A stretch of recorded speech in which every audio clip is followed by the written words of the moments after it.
difícil esse. Então, quando a gente escuta uma leitura como essa, quase nem precisava mais uma palestra, né? Porque é bem esclarecedora esse texto do Evangelho.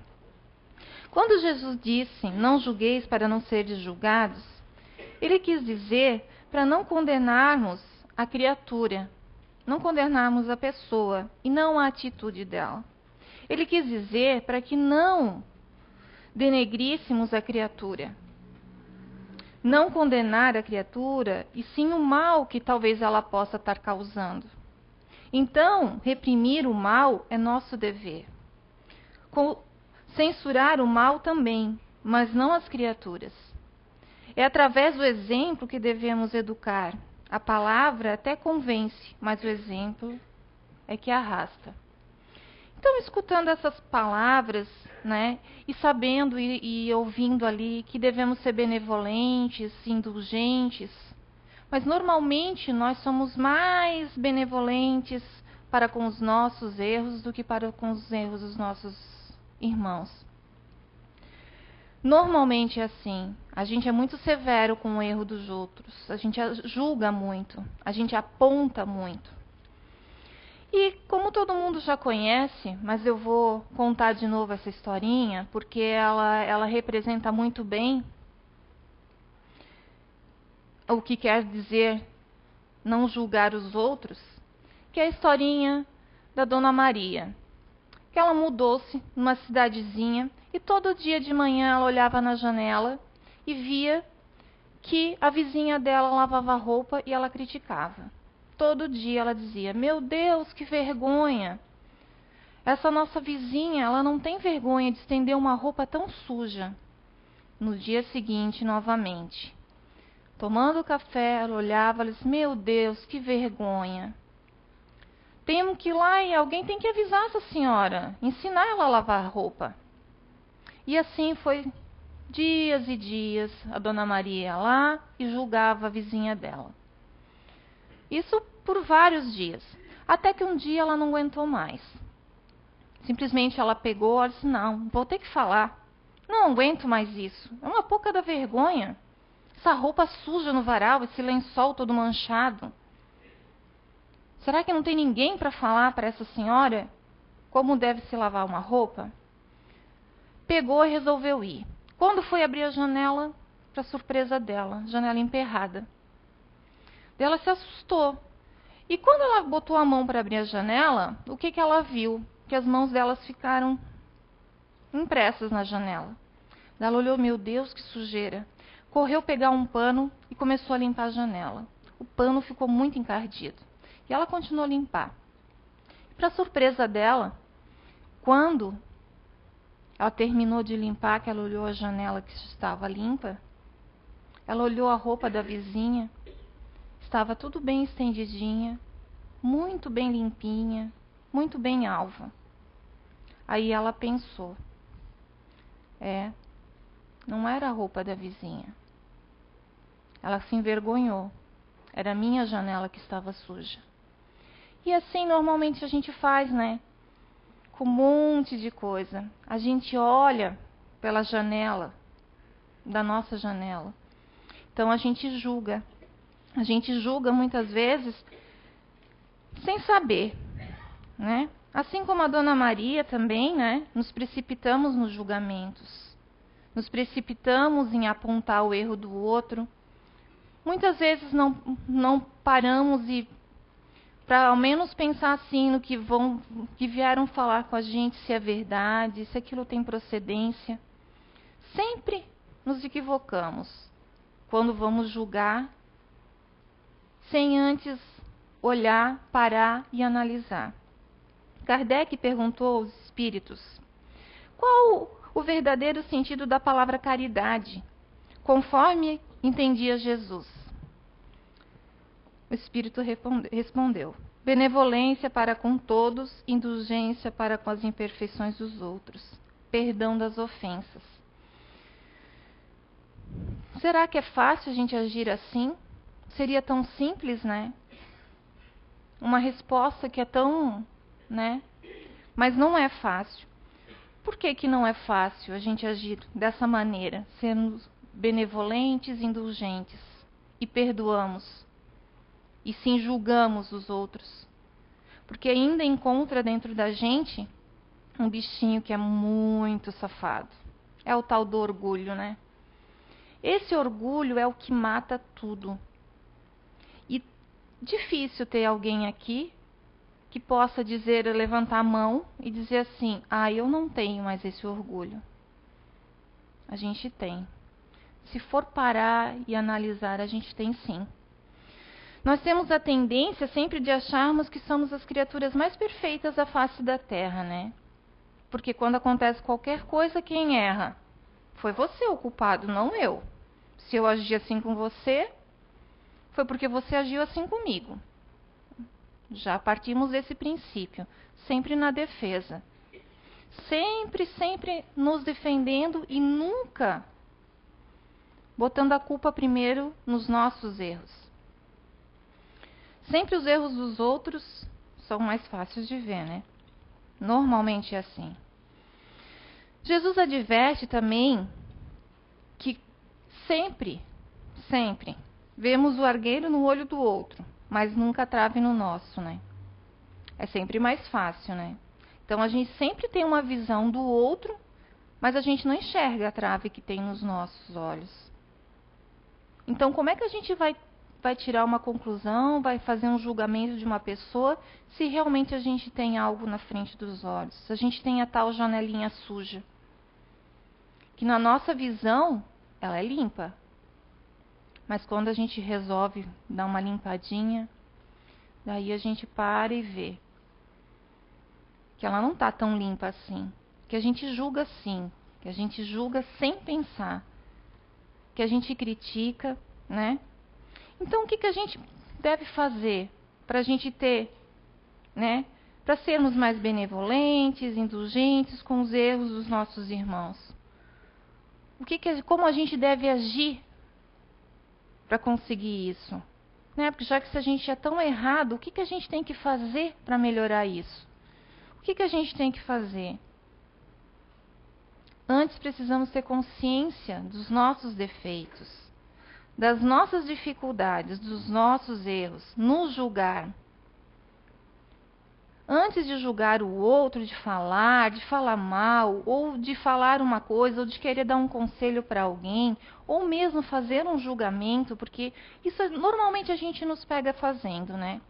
É praticamente com tudo, assim. É uma coisa que é um instinto da gente. A gente vê uma pessoa na rua, às vezes está mal vestida, a gente já, aquele lá deve ser um vagabundo. A gente não olha que ele pode ser uma pessoa mais humilde, que não tem uma roupa melhor. Não, a gente já julga. A gente julga, um exemplo bem fácil, né? Que a gente julga e que, como disse Jesus, a gente deve julgar a atitude e não a criatura, não a pessoa, é quando a gente vê casos até de prostituição. Ninguém deve concordar com isso. Prostituição não é uma coisa, eu estou dando um exemplo só, tá, gente?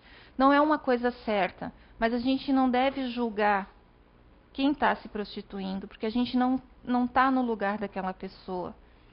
Então são por esses exemplos, assim, pelas pequenas coisas, que a gente vê como a gente julga. A gente julga sem antes saber o porquê que a pessoa está fazendo aquilo.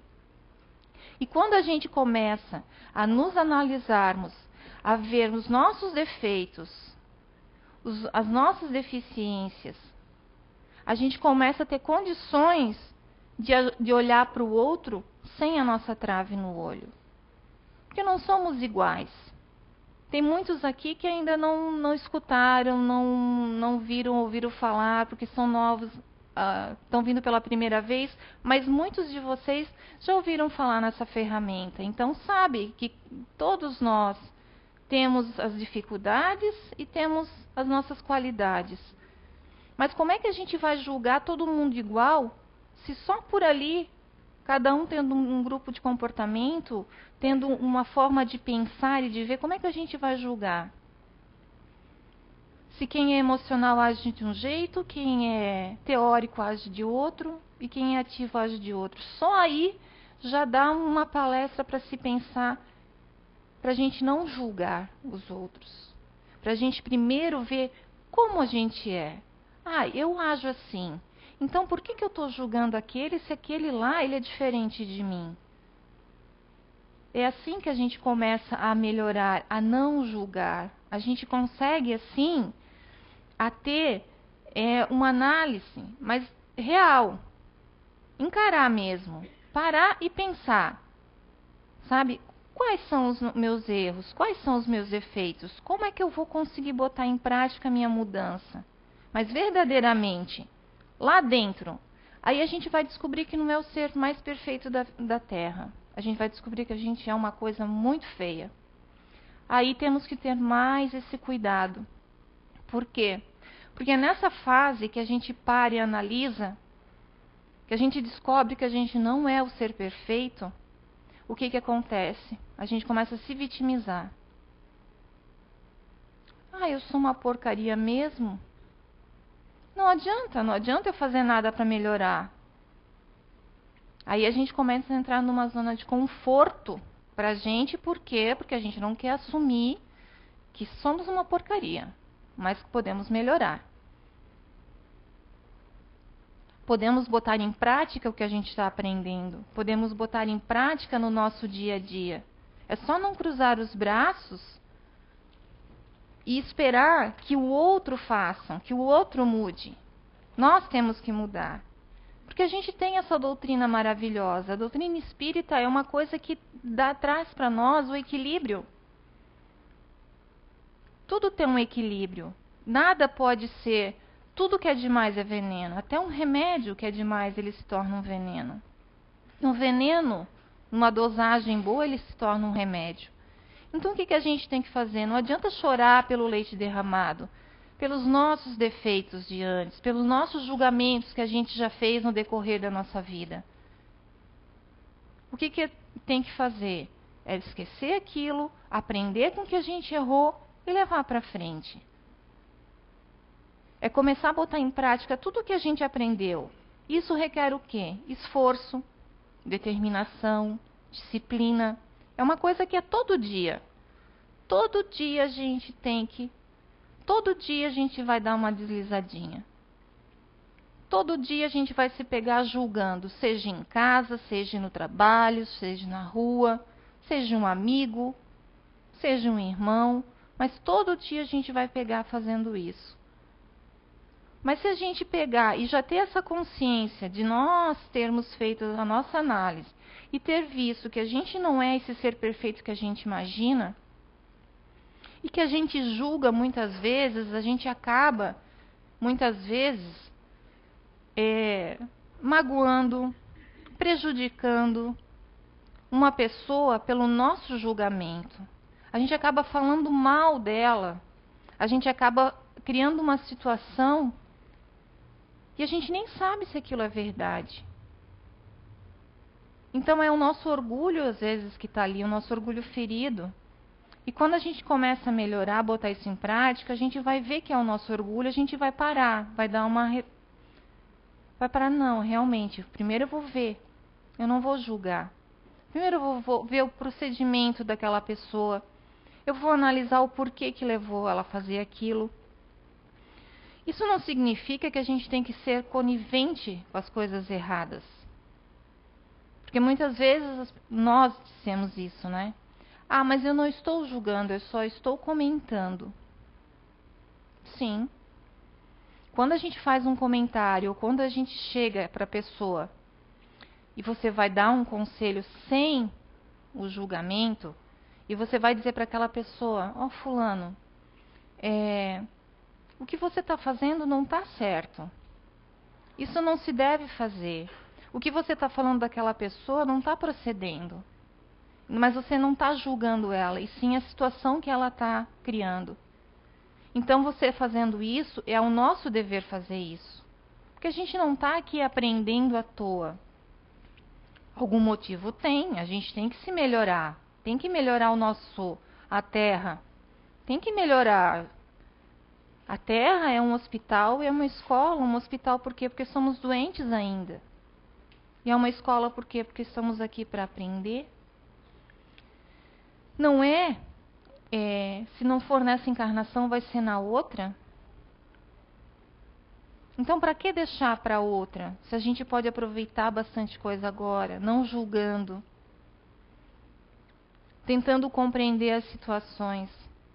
Porque a pior coisa que tem, nenhum de vocês aqui, nenhum de nós aqui, gosta quando as pessoas julgam a gente. Vamos se colocar no lugar dessa pessoa. Com a mesma medida que a gente. Com a mesma medida que. Não, na mesma medida que medires, sereis medido. Né? Então, se a gente não gosta que julguem a gente, se muitas vezes o julgamento que as pessoas fazem da gente não procede, não está certo, a pessoa que já criou uma situação tão grande, já denegriu a imagem da gente, a gente vai devolver isso? Não, né? Não podemos devolver na mesma medida. Aí estamos fazendo o quê? Nos igualando. Aí, além de não poder julgar outra pessoa, a gente não vai poder nem falar dela, porque estamos fazendo pior.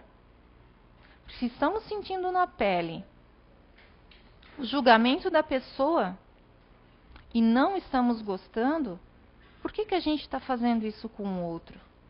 A gente não tem que sempre trazer para a gente, em primeiro lugar, sempre pensando, sempre tendo em mente isso que as pessoas estão falando, esse julgamento. Se fosse comigo, eu gostaria? Se não, não continue nenhum comentário, nenhuma situação, nenhum julgamento. Quando a gente se coloca, como eu estava falando agora, no lugar da pessoa, aí vem a reação do outro lado, né? Quando uma outra pessoa vem falar de alguém e a gente chega e diz para essa pessoa assim: olha, não devemos julgar o que você está falando, essa situação que você está criando. Você tem certeza que isso está acontecendo? Aí a pessoa vai ficar. Você já se colocou no lugar daquela pessoa? A gente tem que se colocar no lugar daquela pessoa. Muitas vezes, e não poucas as vezes, quando a gente julga, quando tem uma situação, se a gente se colocar verdadeiramente no lugar daquela pessoa e ir lá ver, lá no fundo, o porquê que aquela pessoa está agindo assim, a gente vai ver que ela tem, por trás disso tudo, tem muito abandono, tem muitas vezes miséria, tem os vícios. Não é fácil de conviver com uma pessoa que é viciada, seja ele qualquer vício de bebida, de droga, de sexo. Mas também a gente tem que parar e pensar que também não é fácil para quem está com vício. A gente tem que se colocar no lugar daquela pessoa e não julgar. Vamos nos colocar, por que ela está agindo assim? E aí tentar ajudar. E se a pessoa não querer se ajudar, aí já não parte mais ser nossa culpa. Mas a gente tentou, a gente não foi lá e ainda foi lá e botou o pezinho em cima. Porque muitas vezes acontece isso. Além da gente não ajudar, a gente vai lá e acaba atrapalhando. Então, o que a gente tem que fazer? Né? Por que Jesus, quando Pedro perguntou quantas vezes a gente deveria perdoar? E Jesus falou 70 vezes 7. Quer dizer, infinitamente. Por quê? Porque nós também precisamos desse perdão. Porque quem de nós não faz um deslize todo dia? Quem de nós não vai precisar do outro perdão? E quantas vezes, não só nenhuma e nem duas vezes, em psicografia, em orações, em livros, em um monte de lugar, a gente escuta a espiritualidade nos dizendo: perdoa, perdoa, esquece. Porque só assim a gente vai conseguir evoluir. Só perdoando e não julgando Se alguém nos julga, vamos perdoar. E vamos procurar não julgar o outro. Vamos ver também que tantos os espíritos sempre dizem, né? O não julgar, o não criticar, o não apontar. Porque somos tão pequeninos ainda, tão imperfeitos. E não é difícil. Não é difícil mesmo, gente. A gente olhar para o lado. É que a gente é muito egocêntrico, olha muito para o umbigo da gente. Às vezes a gente tem uma dificuldade, os problemas estão aí para ser superados, mas às vezes a gente tem uma dificuldade, ou um irmão da gente tem uma dificuldade, e a gente se desespera. Mas a gente não para e pensa, o que a gente fez de errado lá atrás? Por que a gente está tendo aquela dificuldade? É isso que é o bom, é isso que os espíritos e a doutrina espírita nos diz. É que nas dificuldades que a gente tem é que a gente cresce, é que a gente evolui. É que cada um aqui tem uma maneira de ver as coisas. Então cada um na mesma situação vai ver infinitas possibilidades de mudança. Como o Meimei falava, toda criatura precisa de perdão, como precisa do ar. Porque o amor é o sustento da vida.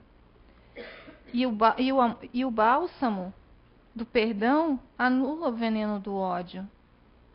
Então, tudo que a gente tem, todo problema que a gente tem, se a gente tratar ele com amor, se a gente perdoar, aquilo tudo vai se amenizando.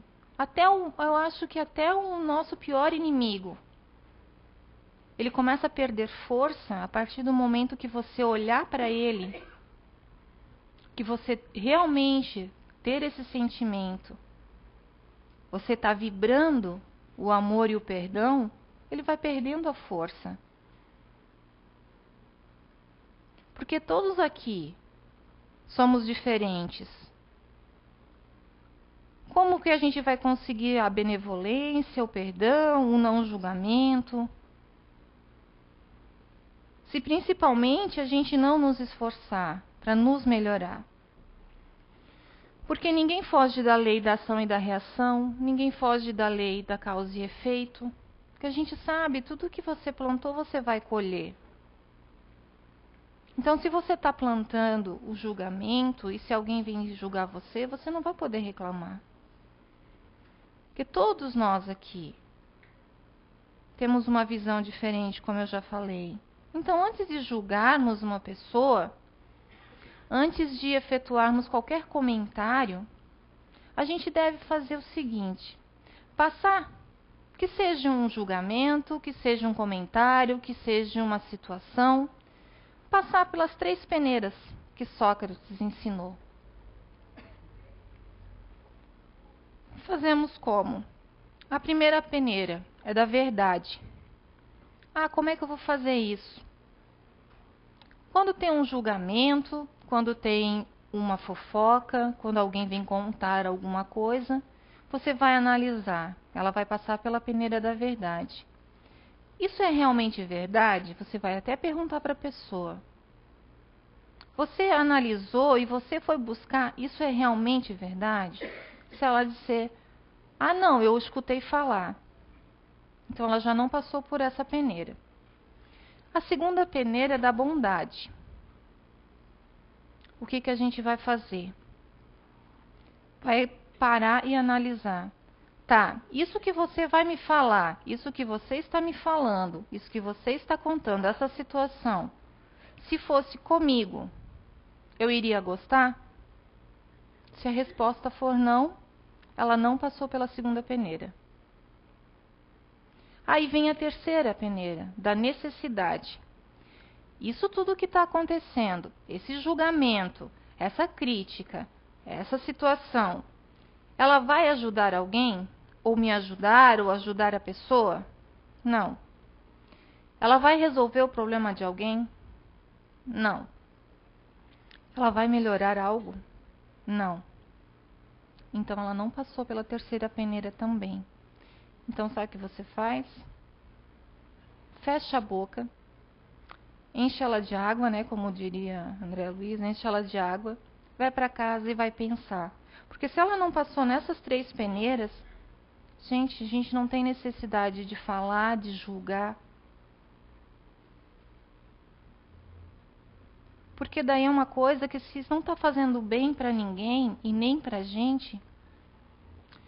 Então, porque assim, ó, quando a gente acha que está fazendo bem para uma pessoa porque a gente ama essa pessoa, ou tem pessoas que acham que amam ou até amam a gente demais e tentam resolver as coisas. Eu tentar resolver as coisas por uma outra pessoa, ou outra pessoa tentar resolver por mim, até me julgando, não vai adiantar. Porque só vai adiantar se eu me esforçar, se eu fizer por mim.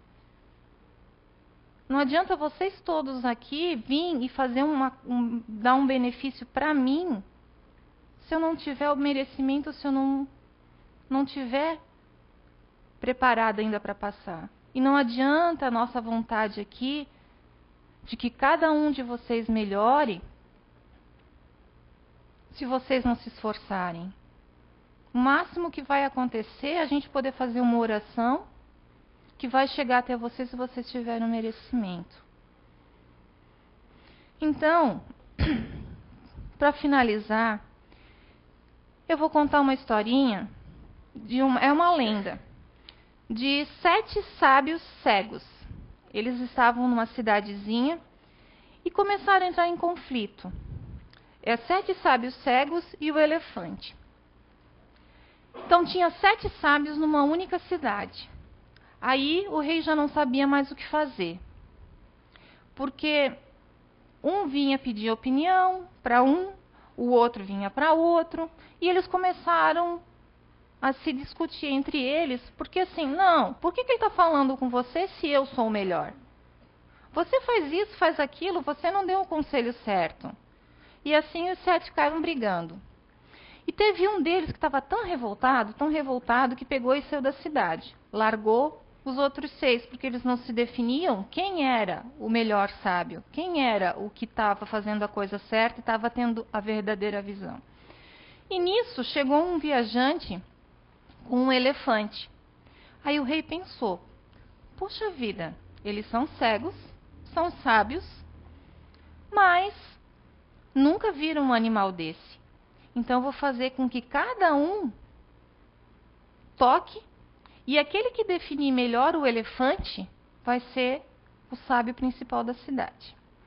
E assim fez. Aí lá foi o primeiro sábio, foi lá, tocou a barriga do elefante. Tocando a barriga do elefante, ele disse, nossa, esse animal trata-se de uma muralha. Ele é muito forte. Parece uma parede. Aí o outro tocou a presa do elefante. Ele disse, não, você está enganado. Ele é pontudo. Ele parece uma lança. Ele é uma arma de guerra. Aí chegou o outro e tocou a tromba do elefante. Ele disse, não, ambos estão enganados. Tocando a tromba do elefante, idêntico. Essa tromba, ele não sabia que era uma tromba, né? Tocando, ele disse, não, ele parece uma cobra. Só que ele não morde, ele não tem dente. Então ele é uma serpente sem dentes e ele é macio. Aí chegou o outro e disse, não, totalmente alucinado. E tocou a orelha do elefante. Daí ele falou, esse animal não se parece com nenhum outro. Ele é ondulante, parece uma cortina gigante. O outro sábio foi lá, completando, tocou a cauda do elefante. Ele disse, não, vocês estão completamente enganados, todos vocês. Ele parece uma rocha e tem uma corda, eu posso até me pendurar nele. Aí, nisso, aquela discussão toda, o debate todo, porque cada um tocou uma parte do elefante. Era um elefante, mas cada um tocou uma parte. Nisso, chegou o 7º sábio na cidade, acompanhado de um menino. Aí o que ele disse? Ele pediu para a criança, desenhe o elefante no chão. para mim, por favor?" A criança foi lá e desenhou. E ele, tateando, ele disse: "Não." Ele percebeu que todos estavam certos e enganados ao mesmo tempo.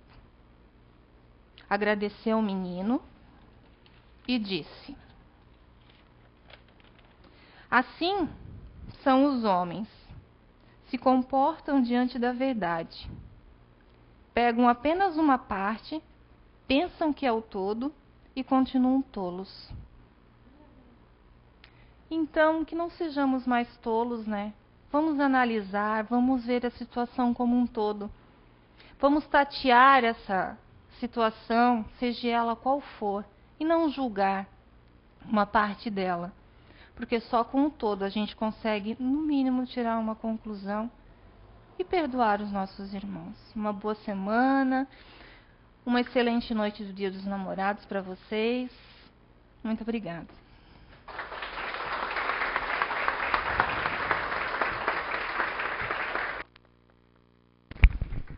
Obrigada, Adriana, em nome de todos. E lembramos, então, só dos nossos avisos, assim, rapidamente. Para domingo que vem, a doação será café e leite. E nós estamos ali na frente com a banca de livros. E não vamos repetir aquilo tudo, porque é muita coisa, né? Então, vamos agora nos concentrarmos para a oração final que a Adriana irá nos fazer. E lembrando sempre que depois a gente segue para o passe e, de preferência, em silêncio. Então, vamos nos concentrar agora para a oração final da Adriana.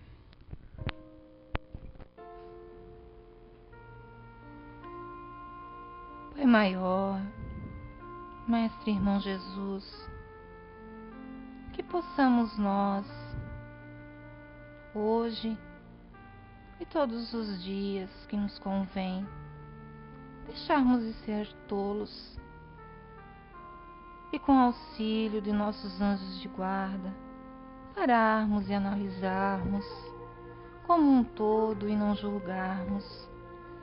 Não nos julgar, porque imperfeitos somos, mas estamos aqui, tentando a nossa evolução, cada dia com um passo, Pai. Pedimos a toda espiritualidade que derrame sobre nós essa noite as bênçãos, que possam ser tocados nossos corações, as nossas mentes, e que possamos amanhã acordar serenos e com uma sensação de que podemos mais, porque somos capazes e somos teus filhos, Pai. Muito obrigado, obrigada, irmã Lúcia, e a tantos outros que aqui estão nos acompanhando e nos intuindo. Que assim seja.